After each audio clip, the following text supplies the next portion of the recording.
Powered by the Montana Television Network. This is the 10 o'clock news on KPAX, Montana's news leader. Good evening, I'm Jill Valley. And I'm Dennis Bragg. She's being remembered for shattering the glass ceiling for women across the state. Montana's first and only governor, Judy Martz, passed away today of pancreatic cancer. Montana's senior senator Jon Tester says her faith, persistence, and leadership are the hallmark of her lasting legacy. Tester served as Senate Minority Leader in the legislature when Martz was governor. Now, she was a Republican from the Democratic stronghold of Butte, served a single term as governor in the early 2000s. She was known for her historic state income tax cut in 2003 that chopped some rates in half. Her only term, though, was scarred by budget crises and controversy, including the 2001 fatal car crash involving her chief of staff, who pled guilty to negligent homicide. Martz chose not to run for re-election in 2003. Governor Steve Bullock issued a statement about Martz today saying, quote, "Lisa and I join Montanans in honoring the life and legacy of Governor Judy Martz, Montana's first female governor.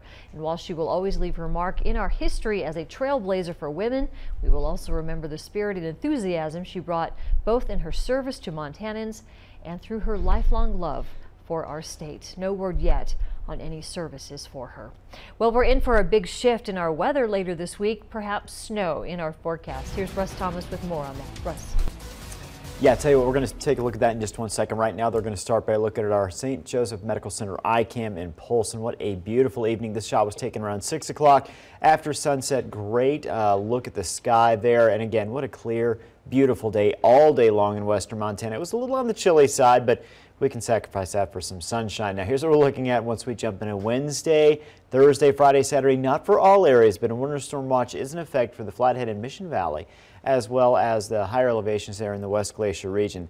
Again, you look at our snowfall totals. We'll break this down a little bit more for you. This is a pretty complex weather system headed our way. We'll talk more about that in just a minute. Safety concerns at the Mineral County Jail are piling up, so commissioners shut down the jail on Friday. If you have a male detention officer that has to dress out a female inmate, the county now wants the dispatcher, a female dispatcher, to come in and dress down that inmate while the detention officer mans the 911 center. Now, of course, they aren't cross-trained on that. Union representatives say that besides the low pay, officers are concerned because they don't have the training necessary to fulfill some of the new policies that have been implemented. In a video of Friday's County Commission meeting, the Mineral County Attorney Ellen Donahue says one of the detention officers actually walked out on the job Thursday night, leaving just 2 at the jail. The jail houses up to 28 inmates, and the sheriff says most of the beds are full. All of them are being transported to other holding facilities for now, though.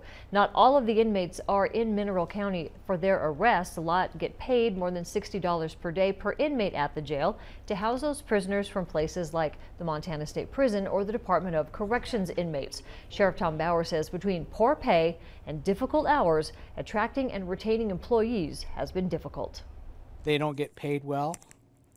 We've had applications out. We've been short-staffed for a long time, several months, and we've had people apply, and once they look at the starting wage and the wage they'll get, they're like, I'm not going to do this for that wage. The county plans to retain the 2 remaining detention officers and assign them to cleaning up the jail and transporting inmates to other jails. Bauer says they will continue to make necessary arrests and use the jail to temporarily hold Mineral County inmates until they can be transferred somewhere else. The county will have to pay for that. Roughly $74 million spent, more than 1 million acres burned across the state in this summer's devastating fire season. Many experts in fire and forest management, along with politicians, say this will become the norm unless a change is made. Today, Congressman Greg Gianforte met with local leaders to talk about a bill he says will reform how Montana manages forests.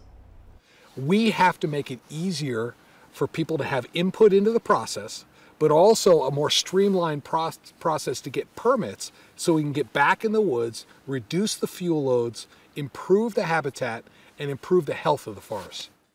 The Resilient Federal Forest Act of 2017 is a piece of legislation that was introduced by Arkansas Congressman Bruce Westerman and co-sponsored by Congressman Gianforte. If passed, the bill would reform how forests are managed, reward collaboration, address frivolous litigation, and end what's called fire borrowing. Critics of the bill say it does not address climate change. However, Gianforte believes a managed forest leads to a healthy environment. If we want to reduce carbon emissions into the atmosphere, we need healthy forests. The best way to sequester carbon is to have a good, healthy forest that's capturing carbon and also releasing oxygen into the environment. The U.S. House of Representatives will vote on the bill on Thursday. Firefighting is entering a new era as fire crews face places with greater intensity and fewer resources. But as we found out on special assignment, the experts who are wrestling with fire problems say there's no one-size-fits-all solution, and red tape in court cases aren't necessarily at the top of the list. With over 1 million acres charred this summer, the debate is on over what to do next year or the years after that. Senator Jon Tester continues to support a plan separating Forest Service funding to firefighting and timber management. Senator Steve Daines and Representative Greg Gianforte pressed legislative changes to block what they call frivolous lawsuits to allow more logging. But the experts on the front lines are more worried about using tools they already have with a more focused and sophisticated approach and less money. The numbers and types of resources that we have today pale in comparison to perhaps what we did have. Gone are the days where we could overwhelm a fire with mass. Ponson, who just retired as head of the Northern Rockies Incident Management Team, has dealt with all the big fires: Sawtooth, Lolo Creek, Roaring Lion, Lolo Peak Fire, and Rice Ridge. It was part of a forum last week sponsored by the new online magazine Tree Source. The common theme is we aren't using any of the tools to their full ability. We really aren't going to have to compare just thinning or just logging or just burning or just climate change. It's the milieu of all of those things that we need to consider. But right now there aren't the resources necessarily to go and do as much burning as is wanted or as much fuel treatment as desired. The Forest Service is spending all of their money fighting the fires. Timber harvests are down from historic highs in the 1960s through 1980s nationwide, not just in Montana. Lawsuits stopped some cutting. Shifting global markets stopped others. Less logging means less money for the Forest Service. But thinning and other operations have progressed. Few, if any, recent projects on the Bitterroot have been challenged in court. But getting planned projects going is harder, such as the West Side Collaborative Project in the Bitterroot, which had been aimed at cutting fire risk before Roaring Lion. With less cash, firefighters are becoming more tactical. And I see that as a tactic that we're going to use more and more to manage the effects of fire, not simply put it out. And therein lies the new approach, using geography and the available tools and being comfortable with that. We need to take account for management actions that we've done in the past, impacts that we're having on the landscape, and think hard about what we value. We need to treat the landscape appropriately and use every opportunity we have to take advantage of the tools in the right place at the right time. While that broader debate continues over forest lands management, the experts say there is something you can do right now to get around red tape, and that is making your property fire safe. Homes are still being lost through carelessness, like landscaping or a woodpile stacked too close. And there's a push to get more people living in the wildland-urban interface to help manage their own timber stands. But we're not treating nearly enough acres to significantly affect our fire risk. While the fires have cooled, the political rhetoric heats up, and getting people to trust each other and the fire agencies, deciding how to live with fire in the face of bigger fire years, is what this group sees at the top of our to-do list in Montana. It's that stress, it's fear, frustration, anxiety that fuel the emotions of those impacted. Fire's been here. We're the ones that have come. And we need to do the treatment we need to do in order to make it an environment that we can live with fire successfully in.